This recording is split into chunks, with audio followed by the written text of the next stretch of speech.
Assalamualaikum para petani. Sebelum ke pembahasan pestisida, di sini saya akan memperlihatkan proses pemanenan yang kemarin sedang berlangsung. Ini adalah proses pemanenan padi. Untuk alatnya mesin sederhana seperti ini dan padinya seperti ini.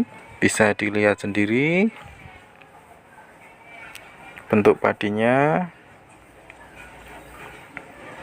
Kemudian ini adalah proses pemanenan bawang merah. Untuk hasil proses bawang merah di awal sampai akhir bisa dilihat sendiri di video sebelumnya, proses-prosesnya dari awal tanam sampai sekarang ini panen. Untuk ukuran isi bawang merah yang normal seperti ini, bentuknya besar-besar, isinya bisa dilihat sendiri dan warnanya mencolok sekali, berwarna merah. Bisa dilihat sendiri kondisinya. Tapi juga ada yang tidak normal atau isinya kecil. Bisa dilihat sendiri, itu untuk yang isinya kecil seperti itu. Untuk bawang merah yang isinya kecil atau tidak normal, di sini sekitar 3-4% saja, dan menurut saya itu wajar saja karena kita tanamnya di lahan yang cukup luas. Itu proses pemanenan yang sedang berlangsung, dan ini adalah kondisi bawang merah yang didiamkan dulu di lahan selama 1 hari 1 malam, karena setelah panen tidak langsung dibawa pulang tapi didiamkan di lahan dulu. Dan ini adalah proses pengikatan bawang merahnya yang nanti akan dibawa pulang ke rumah dulu karena harganya kurang bagus, jadi jualnya nanti. Sesuai di video sebelumnya, saya bilang akan membahas mengenai pestisida. Sebelumnya saya akan memberikan informasi mengenai jenis pestisida yang saya tahu. Untuk pestisida yang saya tahu di sini adalah pestisida nabati yang terbuat dari bahan-bahan alami atau organik, dan pestisida kimia yang terbuat dari senyawa atau zat kimia. Sebelum ke pembahasan cara kerja pestisida yang paling ampuh berdasarkan sasarannya, yaitu OPT, karena masih banyak petani yang belum tahu cara kerja pestisidanya yang meliputi sistemik, kontak, kemudian lambung, dan pernafasan. Sebelum itu, saya akan membahas mengenai pestisida kimia karena ada berbagai macam sasaran penggunaannya yang beberapa petani belum tahu, tapi saya kira mayoritas petani juga sudah banyak yang tahu. Yang pertama yaitu insektisida, ini sasarannya untuk semua jenis serangga. Kemudian fungisida, sasarannya jamur atau cendawan. Kemarin ada yang tanya, fungisida basmi kutu-kutuan. Jadi saya jawab tidak ada, karena fungisida itu sasarannya jamur, bukan untuk serangga atau sejenis kutu-kutuan lainnya. Kemudian yang ketiga bakterisida, sasarannya yaitu bakteri. Kemudian yang keempat nematisida, sasarannya nematoda seperti cacing perusak akar dan lainnya. Kemudian akarisida, sasarannya membunuh sejenis tungau, laba-laba dan lainnya. Kemudian rodentisida, sasarannya tikus. Kemudian binatang pengerat lainnya. Kemudian moluskisida, sasarannya moluska seperti bekicot, siput, keong, dan sejenisnya. Kemudian herbisida, sasarannya untuk membunuh gulma atau rumput pengganggu di lahan. Kemudian ovisida, sasarannya kutu dan tuma sejenisnya. Kira-kira yang saya tahu untuk pertanian itu.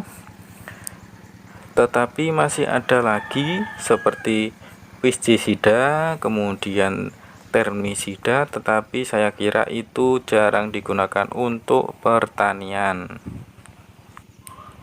Selanjutnya, pembahasan yang paling penting yaitu mengenai cara kerja pestisida.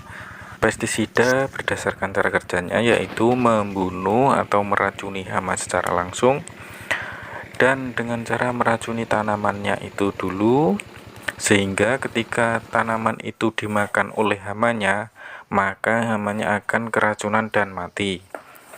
Kemudian untuk jenis cara kerjanya yang sering tertera di kemasan pestisida yaitu pestisida racun kontak, kemudian sistemik, kemudian lambung, dan pernafasan.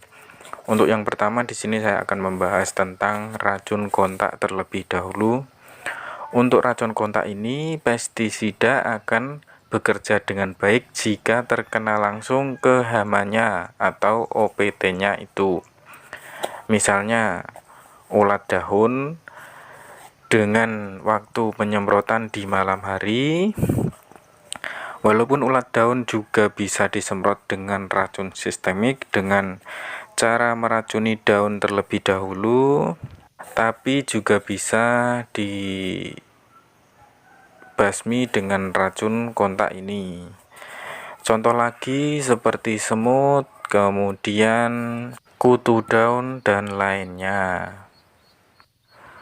Untuk racun kontak ini kurang bekerja baik untuk hama lalat, kemudian belalang, dan yang lainnya. Intinya yang bisa terbang itu kurang baik untuk racun kontak ini karena hamanya itu tidak di tempat atau dia bisa berpindah-pindah dengan cara terbang. Kemudian yaitu yang kedua, racun sistemik. Untuk racun sistemik ini efektif digunakan untuk tipe hama serangga penghisap atau penusuk tanaman. Misalnya hama penggorok daun, kemudian penggerek batang dan buah, kemudian trips juga bisa, kemudian kutu dan lain-lainnya.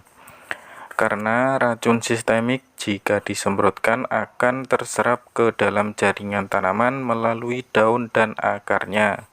Saya merekomendasikan ketika ingin menyemprotkan racun sistemik ini atau pestisida dengan racun sistemik di pagi hari sekitar pukul 8 sampai jam 10 pagi atau pada saat stomata tanaman itu terbuka.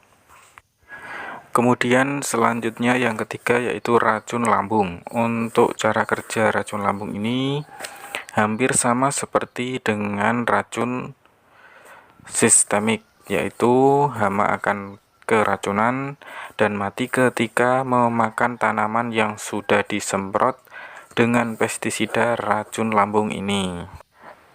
Dan yang terakhir adalah racun pernafasan atau fumigan. Ini membunuh hama serangga jika hama tersebut menghirup racun pestisida ini melalui organ pernafasannya. Walaupun hama tidak terkena langsung, hama akan mati ketika menghirup partikel mikropestisida yang terbang di udara.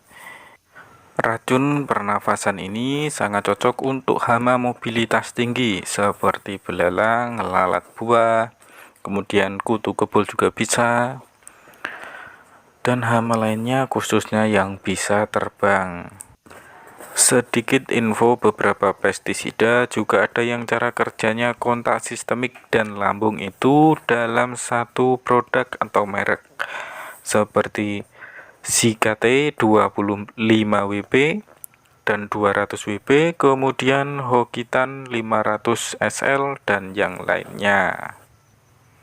Ini sangat cocok untuk hama dengan mobilitas yang tinggi ya teman-teman. Yang tadi kan saya memberikan contohnya ke sasaran hama serangga dan sejenisnya atau lebih condong ke insektisida. Selanjutnya saya akan membahas yang sasarannya jamur atau cendawan yaitu fungisida. Untuk fungisida sendiri ada 3 cara kerjanya yaitu sistemik, non-sistemik, dan sistemik lokal. Langsung saja ke poinnya. Yang pertama, sistemik, cara kerjanya sama seperti yang saya jelaskan di awal tadi, yaitu bisa diserap melalui daun dan akar. Untuk fungisida sistemik ini lebih tepat diaplikasikan saat tanaman itu sudah terinfeksi atau sudah terserang oleh cendawan. Kemudian yang kedua non-sistemik. Untuk yang non-sistemik ini cara kerjanya mencegah terjadinya infeksi cendawan. Jadi kesimpulannya fungisida kontak sangat cocok diaplikasikan sebagai pencegahan. Kemudian yang terakhir fungisida sistemik lokal atau bisa disebut fungisida semisistemik. Cara kerjanya diserap oleh jaringan tanaman tetapi tidak atau kurang disebarkan ke bagian tanaman lain. Jadi sistemik lokal ini menurut saya cocok diaplikasikan untuk tanaman dengan gejala serangan cendawan yang ringan saja. Kira-kira seperti itu. Semoga membantu dan memberikan informasi yang bermanfaat, dan terima kasih.